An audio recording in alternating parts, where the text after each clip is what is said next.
Olá, bem-vindos ao programa Ecologia e Política em Debate. Hoje, o assunto que nós vamos tratar aqui é sobre reservas de surf.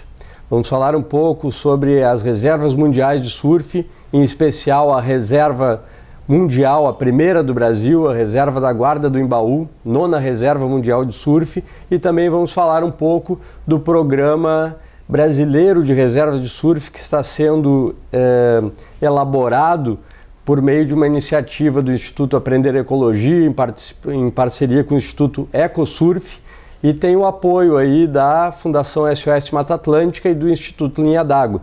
E quem está conosco hoje para tratar desse tema é o Marcos Aurélio Gungel, o Quito, que veio lá da Guarda falar para a gente sobre a nona reserva mundial de surf da Guarda do Embaú. Quito, muito bem-vindo aos estúdios da TV Floripa e obrigado por estar aqui conosco. Olá, Mauro, olá nossos telespectadores, né? Obrigado pelo convite. É sempre um prazer poder colaborar assim nesses temas aí, né, que estão recentes aí no Brasil e no mundo.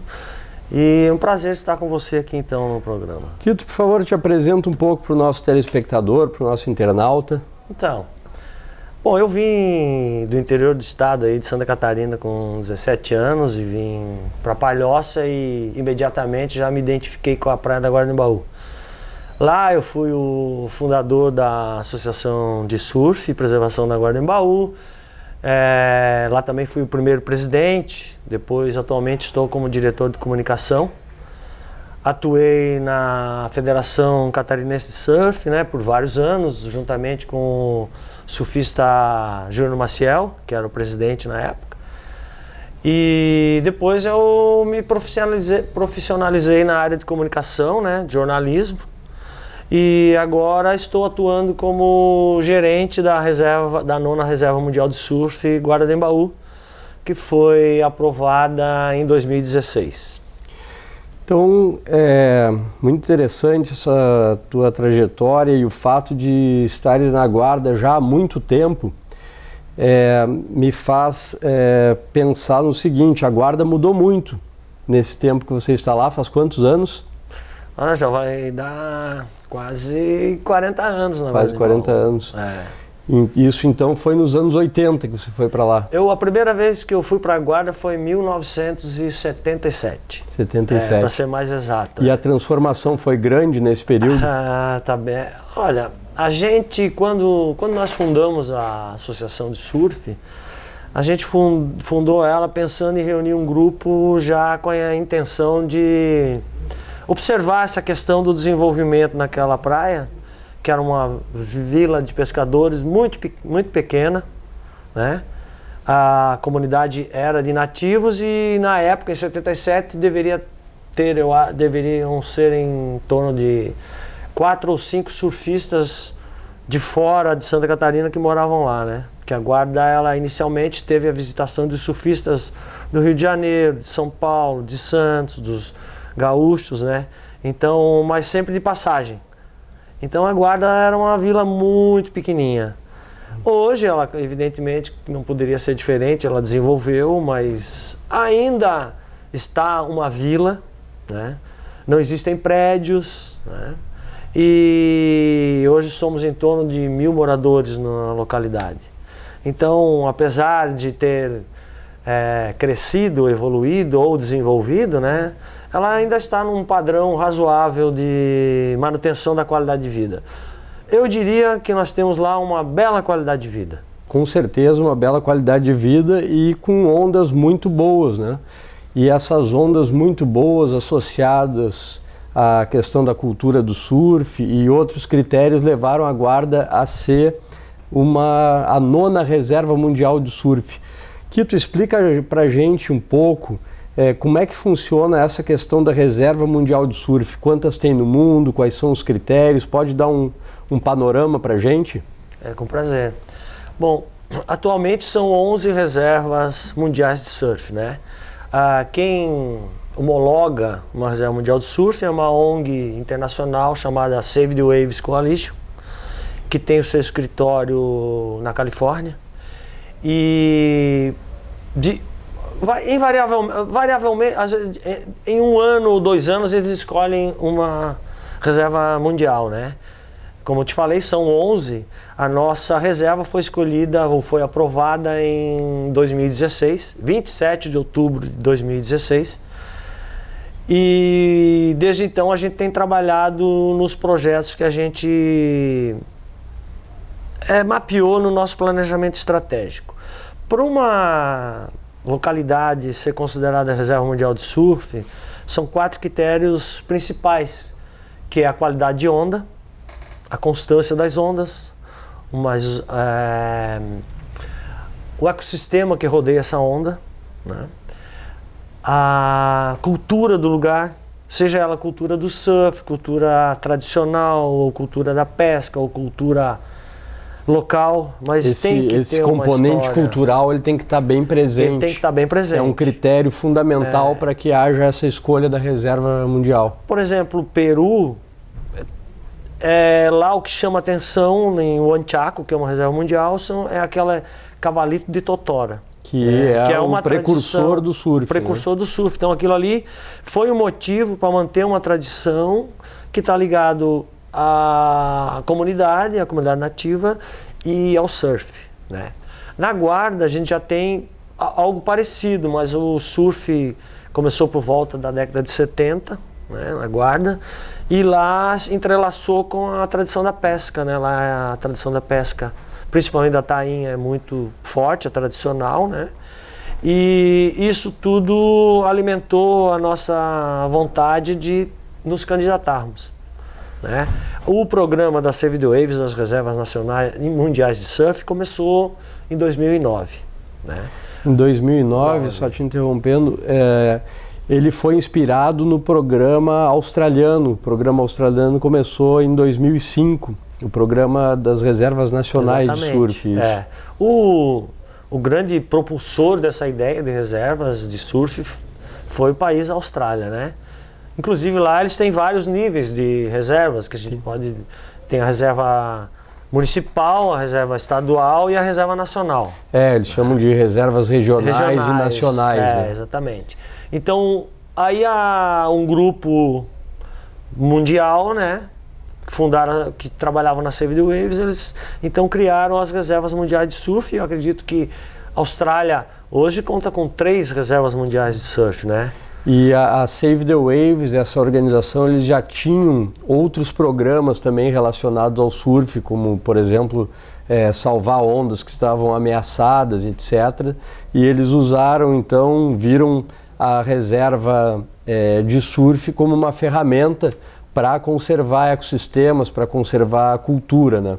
Agora, quanto ao critério qualidade da onda, ela tem que ser uma classe mundial, né? Como são 4 critérios, então quando a gente faz a aplicação, que eles chamam, né? Quando você se candidata à tua aplicação ali, vai ter uma pontuação, né? Não significa que... Aí tem meio que tem que fazer um balanço desses 4 critérios. Tá? Quer dizer que alguém que está nos assistindo, que está lá na sua comunidade do surf, na sua praia, que não tem uma qualidade world class, como a gente fala, você entende que tendo uma boa mobilização comunitária, tendo aí um ecossistema que deve ser conservado e tendo uma cultura muito forte, tem condições também de aplicar para a reserva mundial. Eu acredito que sim. A Guarda-Embaú, ela teve essa grande propriedade, esse poder, que ela tem essas 4 características bem claras. Né? É de conhecimento público e dos surfistas em geral que a Guarda ela tem ondas de excelência, né? Seja pela força do rio, quando chove muito e faz aquela esquerda tubular no canto, ou no meio da praia, que tem as direitas e esquerdas e são condições constantes, né? Você sempre vai ter uma onda na Guarda-Embaú. Mas existem lugares que não tem essa condição, mas por ter uma comunidade forte, por ter um ecossistema também bem frágil, por ter uma tradição, ela consegue ser uma reserva mundial de surf, né? Então tem que balançar isso tudo assim para ver, né? É uma disputa Não é uma disputa, mas eu diria que no mundo, muitos lugares desejariam ser uma reserva mundial de surf. Né? Veja que há 11 no mundo e a gente tem locais como Jeffreys Bay, por exemplo, no Havaí não há nenhuma reserva mundial, né? Lugares como na Indonésia, em Fiji, que ainda não tem reservas mundiais de surf, mas a Guarda do Embaú aqui no Brasil tem esse privilégio de ter essa qualificação de reserva mundial de surf, o que muito nos honra aqui, os brasileiros, catarinenses, né? E hoje você é o gerente da reserva mundial de surf, é isso? A gente, quando a gente foi aprovado, a gente tem uma transição, né? A gente cria um comitê gestor, depois de aprovado, né? A gente cria um comitê gestor. Na verdade, a Guarda se antecipou e nós criamos o nosso comitê gestor até mesmo antes de sermos aprovados. A gente já falou para a Save the Waves, nós somos um comitê gestor de 27 pessoas que estamos trabalhando para que o projeto dê certo. Né? E pessoas de várias áreas. De várias áreas, vários segmentos da sociedade. Temos pessoas da comunidade, temos pessoas que são jornalistas, são médicos, são biólogos, são engenheiros, a gente fez um apanhado de pessoas que têm um engajamento com a questão surf, ligado ao surf e ligado às questões ambientais. Não naquele foco ambiental assim de ser um ambientalista por si próprio, mas que tem essa interação, exatamente, que tem essa predisposição para trabalhar na comunidade e ajudar a conservar o local. Né? Então essa transição, a gente fez esse comitê gestor e a partir do momento que nós fomos aprovados em 2016, no ano seguinte veio um representante da reserva mundial da Save the Waves, que foi o Nick Mucha, ou Miuca, como eles falam, né? E ficou durante uma semana na Guarda fazendo planejamento estratégico e conhecendo toda a área da Guarda que a gente falava em projeto, ele veio conhecer. Isso é uma questão importante que você está trazendo. Então, assim, uma vez que a localidade concorreu à qualificação de reserva mundial, o próximo passo é formar esse comitê gestor. Exatamente. Uma vez tendo o comitê gestor, você faz um planejamento estratégico. Faz um planejamento estratégico e é ali que tu vai definir as ações da Reserva Mundial de Surf, quais os pontos que você deve atacar, quais as fragilidades do local, onde você pode melhorar. E desse planejamento, que você vai ter lá 30 pontos, você vai escolher a priori 2 pontos. Nós escolhemos a meta principal, o cuidado com o Rio da Madre. O nosso foco na nossa reserva mundial é o Rio da Madre. O passo principal para cuidar do Rio da Madre foi fazermos uma análise sistemática da qualidade do rio. Então, aqui em Santa Catarina, o Instituto Meio Ambiente, ele faz análise no Rio da Guarda em um ponto, né? Sistematicamente durante o ano. Nós fizemos a análise do Rio da Madre em 9 pontos, desde a BR-101 até na Guarda, porque a região urbana ali não é só a Vila da Guarda, nós temos ali a região ribeirinha e temos o município vizinho, que é a divisa Palhoça e Paulo Lopes. Município Paulo Lopes. O rio divide Palhoça e Paulo Lopes. E Paulo Lopes também, no final das contas, tem a ver com o nosso rio. Então a gente está fazendo essa análise da água, esse resultado já está pronto, nesses 9 pontos. Ficamos um ano fazendo essa análise, uma vez por mês, em 9 pontos. E a gente também definiu que nós precisávamos saber qual o perfil do visitante da Guarda ligado ao surf. Foi aí que nós fizemos a pesquisa Surfonomics, que é uma pesquisa baseada em metodologia da Save the Waves, mas a gente deu uma abrasileirada nele, a gente deu uma apimentada nesse questionário, e quem fez isso foi o pessoal da Universidade Federal de Santa Catarina, através do professor Marcos Boschetti, e também da Faculdade Municipal de Palhoça, através do professor Marcos Souza. Uma das perguntas que surgem é como é que se estabelece uma reserva? Isso é por via de lei? Porque você falou aí em parceria com universidade municipal, com órgãos estaduais, etc. Como é que o Estado, né, no sentido amplo, entra na relação com a reserva de surf?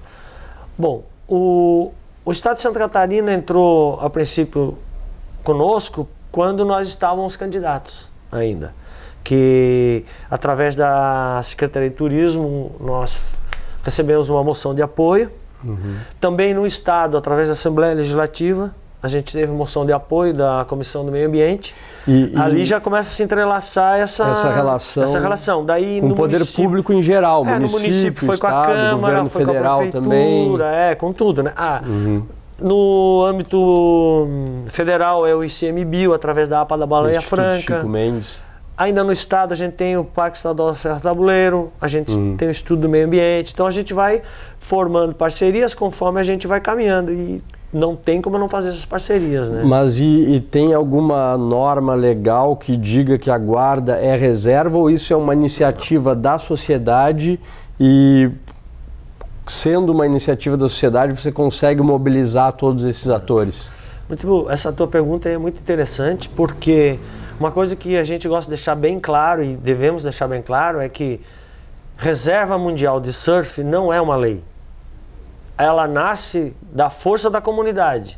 É um movimento social. Né? A gente nasceu da gente. E a partir daí tu vai fazendo essas parcerias. O que tem-se que ter em mente é que uma Reserva Mundial de Surf ela vai ter que estar atrelado a alguma entidade jurídica.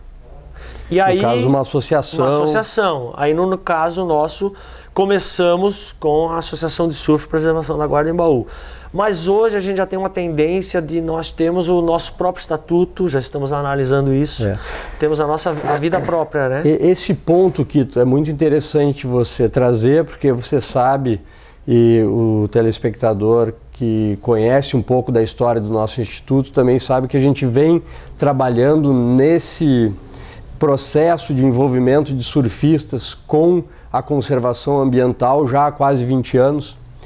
E a gente criou em 2003 um projeto chamado Surf em Unidade de Conservação.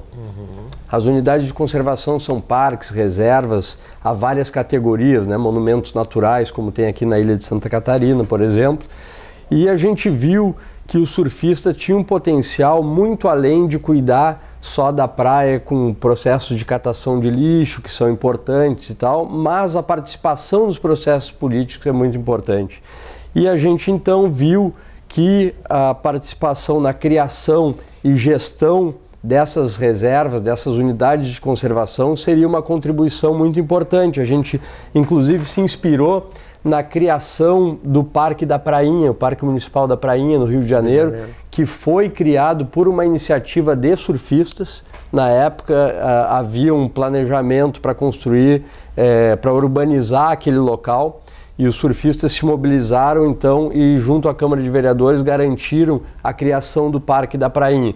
Então nós vimos esse potencial da comunidade do surf. Hoje somos milhões de surfistas em todas as áreas de atuação no litoral brasileiro, nos 8.500 quilômetros do litoral brasileiro, e a gente viu esse potencial.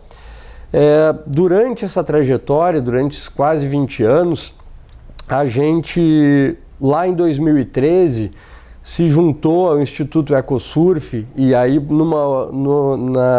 na Câmara dos Deputados a gente conseguiu um apoio para incluir na chamada Lei do Mar, o projeto de lei 6969 de 2013, a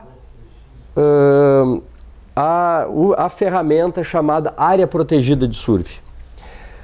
Em 2015, a gente recebeu aqui a visita do professor Andrew Short, que você conhece, inclusive na época de 2015 a guarda estava estava no processo de candidatura. Exato. E ele inclusive falou bastante desse processo na nossa reunião aqui na Barra da Lagoa. Perfeito. E ele nos incentivou a criar um programa brasileiro de reservas de surf. Uma das nossas questões era justamente essa: como que a gente vai fazer isso? A gente vai precisar que essa lei no Congresso Nacional seja aprovada ou não. E a nossa ideia era que fosse a lei aprovada, mas esse processo, um processo legislativo, você sabe que é longo, lento, né, e desgastante. A gente tem acompanhado e ele está nesse momento parado, embora esteja para votação na Câmara dos Deputados. Mas em 2018 a gente voltou a se reunir aqui num congresso organizado pela Universidade Federal de Santa Catarina, Ministério do Meio Ambiente, tal, que você inclusive palestrou lá, né, no Encontro Nacional de Gerenciamento Costeiro. Aí um grande apoiador nosso foi o laboratório aqui de gestão costeira da UFSC, o LAGESI. E a gente então recebeu o professor Short, conversamos com ele de novo e decidimos então, por um apoio dele, também conversando aqui com o João Malavolta do Instituto EcoSurf e com algumas outras pessoas e instituições, decidimos que então a gente iria criar aqui no Brasil um programa brasileiro de reserva de surf. E a ideia, esse programa ainda está sendo elaborado, e a ideia é que as reservas de surf não sejam criadas por lei, mas sigam esse modelo mundial que vem aí da manifestação da comunidade.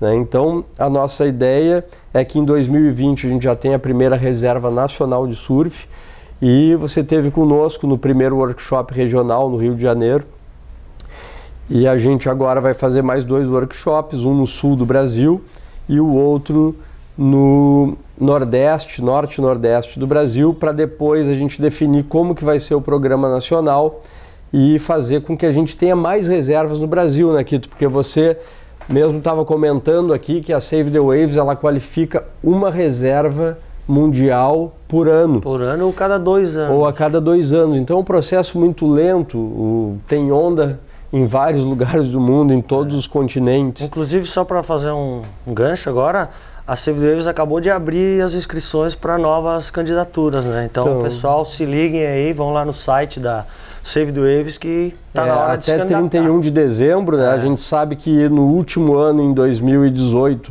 Florianópolis foi candidata, também Saquarema, no Rio de Janeiro, foi candidata à Reserva Mundial de Surf, e a gente tem aí um grande potencial no litoral brasileiro. E por ter esse grande potencial no litoral brasileiro e a gente não ter que esperar todo esse tempo para criar reservas mundiais aqui, é que a gente, aí com todas essas parcerias que já citamos aqui, né, estamos desenvolvendo então um programa brasileiro de reservas de surf que vai buscar a criação e a implementação de reservas nacionais ou quiçá regionais, a gente está definindo isso, mas também vai envolver as reservas mundiais, a guarda que já está aqui, e as reservas mundiais que porventura venham ser criadas no Brasil.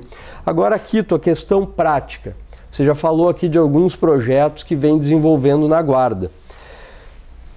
O que mudou na comunidade da Guarda do Embaú depois da criação da reserva de surf? Qual é a sua avaliação? Essa é uma pergunta que as pessoas fazem geralmente, e não é uma pergunta absurda, que é o que vem na mente da gente, né? A primeira coisa, em termos de... Se você chegar na Guarda do Embaú agora, não mudou nada? Não muda nada a vida das pessoas, a vida da cidade, tá? O que muda é a forma como você vai poder conversar com os gestores, né? Tendo em vista alguma situação que aconteça na localidade. É uma camada de proteção para o lugar, mas que não é uma lei.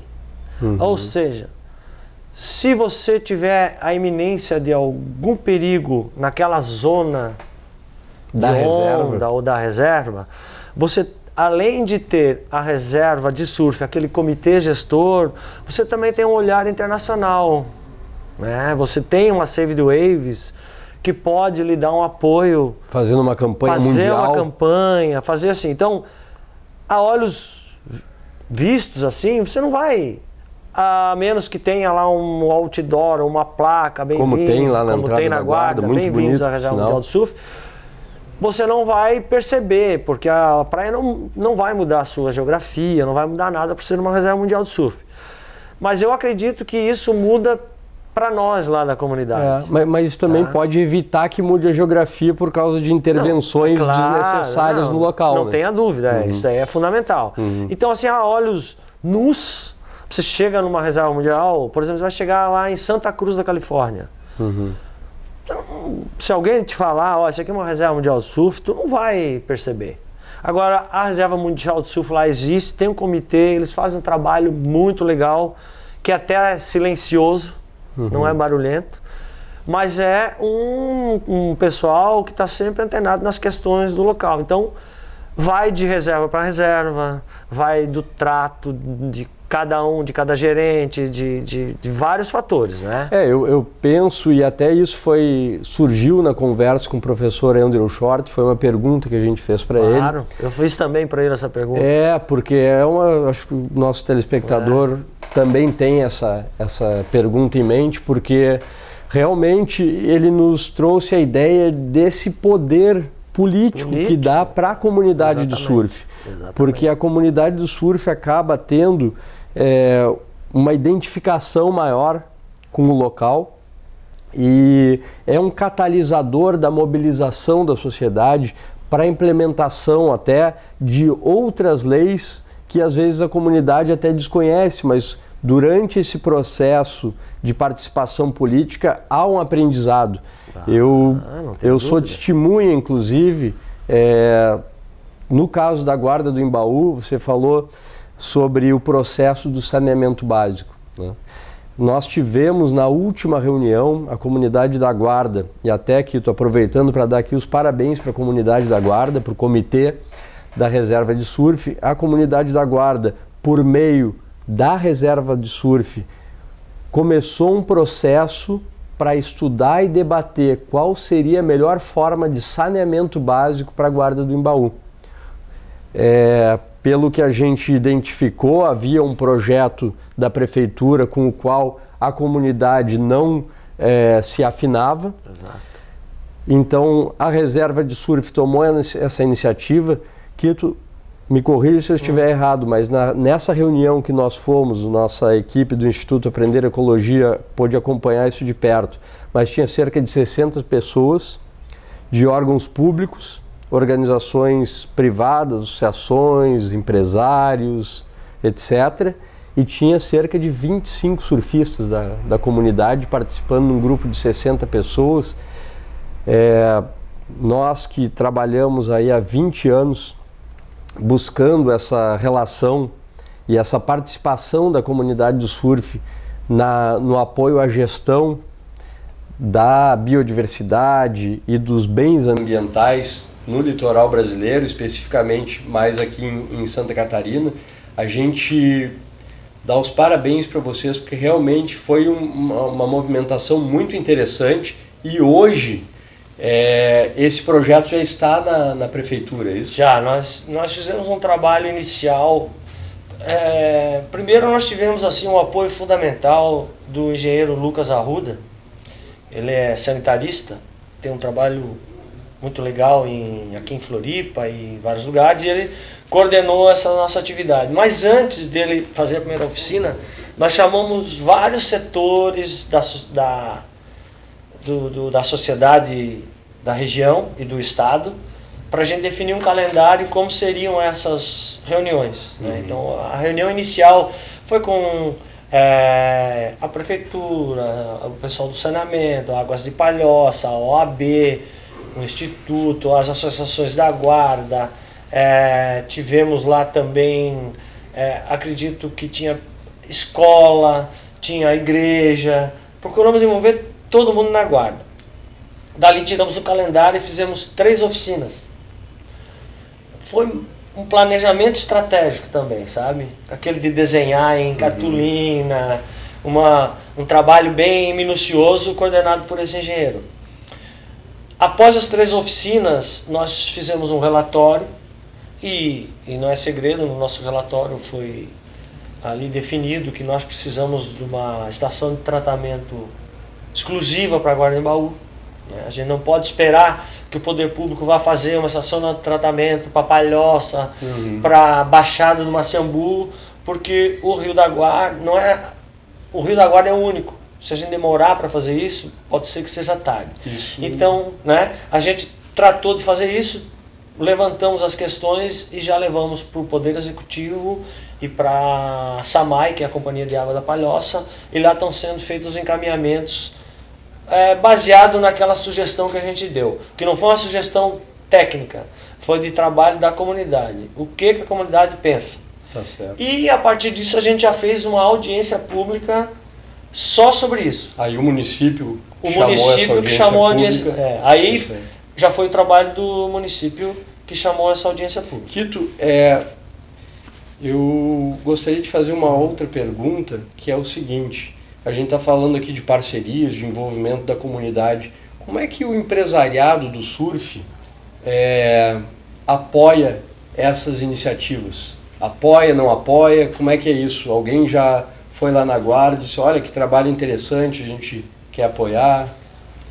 Assim, infelizmente, né, a gente não sente assim aquele engajamento que deveria ser da comunidade do surf e talvez do comércio que gira em torno do surf. Da indústria, do comércio, dos serviços. Porque vai ser muito difícil você me pontuar alguma empresa que está financiando alguma pesquisa, né, na área ambiental ou na área de zona de quebra de onda ou alguma coisa. Acho que não dá para a gente encontrar uma empresa que esteja financiando, com raras exceções, mas empresas do surf. Do ramo surf. Do ramo surf. Então, realmente, se existisse um pouquinho mais de atenção da indústria do surf para essas áreas, para essa questão mais específica de pesquisa, de saber como é que está a área, a zona do surf, talvez nós tivéssemos aí um engajamento maior até dos próprios surfistas, né? A gente vê que meio ambiente está sempre no fim, na lista das prioridades, né? O que deveria ser o inverso, porque o surf ele depende completamente da qualidade dos ecossistemas para que você surfe num lugar que não seja poluído e para aquela onda que mantenha aquela qualidade, né? Porque o ecossistema ele tem que estar íntegro para que a onda também esteja íntegra. Então, um chamado aqui aos empresários do surf para que observem essa nova ferramenta de gestão aqui da zona costeira brasileira e que apoiem esse tipo de iniciativa, né? E também, se você é empresário, mas também não é ligado diretamente à indústria, ao comércio do surf, mas também tem sua empresa e gosta dos locais onde há surf e também gosta de surfar, é uma oportunidade também de investir na qualidade de vida daquelas comunidades. Agora, Quito, eu soube que vai ter uma celebração lá na Guarda. Conta um pouco sobre isso. Bom, então eu já quero deixar aqui um convite, né? A gente foi aprovado em 2016 e depois de 3 anos de planejamento, de projetos, então agora a gente vai fazer a celebração oficial, que está dentro do que prevê a Save the Waves Coalition, que é uma celebração oficial, quando você vai botar lá a placa oficial da Reserva Mundial de Surf. Mas a gente procurou fazer algo diferente e nós vamos incluir nessa celebração de 3 dias, nós teremos a primeira Conferência Pan-Americana das Ondas, um dia só de apresentações de temas importantes no mundo do surf, da sustentabilidade e também do meio ambiente, né? Do qual você gentilmente vai comparecer lá e falar sobre o Programa Nacional das Reservas de Surf, né? Ao qual já agradecemos. Mas nós teremos alguns convidados especiais, como o próprio diretor da Save the Waves, né? O diretor executivo, Nick Strong, que estará lá falando sobre a Save the Waves. Nós temos um convidado muito especial também, que é o Ricardo Bocão, né? Surfista do Rio de Janeiro, que tem uma história muito bonita no Brasil e no mundo, né? Nós teremos também nosso livro, né? Estaremos apresentando o nosso livro. Toda a Reserva Mundial de Surf tem que ter um livro. O nosso será apresentado e lançado nesse dia. Nós teremos também a análise do Rio da Madre e a pesquisa Sulfonomics, esse relatório será apresentado lá, será divulgado lá também. Estamos esperando a Segway Waves confirmar um surfista internacional que virá aqui também palestrar. Além disso, o Teco Padarates estará falando com a gente lá nesse evento. Nós teremos também, num dos dias do evento, já está confirmado a presença do ator Matheus Solano. Ele é o embaixador no Brasil da campanha Mares Limpos, da Organização das Nações Unidas. Então ele estará lá num dia do evento, a gente já tem confirmado a presença dele. E além disso nós teremos stands de produtos sustentáveis, nós teremos atividades no rio, corrida de canoa, disputa de tarrafa, teremos um reconhecimento na nossa reserva, teremos música, teremos boi de mamão, teremos atrações musicais, a banda estadual aqui das Aranha vai estar lá no dia 26, que é um sábado à noite, né? Então tem uma gama de atividades. Nosso tempo está acabando, vou pedir para você, por favor, se despedir do pessoal e se quiser falar as datas do evento, como é que faz a inscrição, fique à vontade. Bom, agradecendo aqui a sua presença. É um prazer sempre estar aqui. Bom, o evento então vai ser de 25, 26 e 27 de outubro, agora no final do mês, né? Para as atividades ao ar livre não há necessidade de inscrição, mas para quem quiser participar da conferência, que aí a gente tem vagas limitadas, em torno de 130 vagas, é necessário fazer a inscrição via internet. A partir daí já está inscrito, se quiser participar da conferência, ou se preferir ir apenas lá nos dias de atividades ao ar livre, sábado à tarde e domingo também são convidados. Vamos fazer uma apresentação de surf também com alguns surfistas convidados, vamos fazer um círculo no mar. Então é uma celebração mesmo para toda a sociedade, né? Para essa primeira reserva mundial de surf no Brasil, e somos a 9ª no planeta. Estive aqui então com o Marcos Aurélio Gungel, o Quito. Quito, muito obrigado mais uma vez, e a gente se encontra lá na Guarda do Embaú, dias 25, 26 e 27 de outubro agora. Compareça.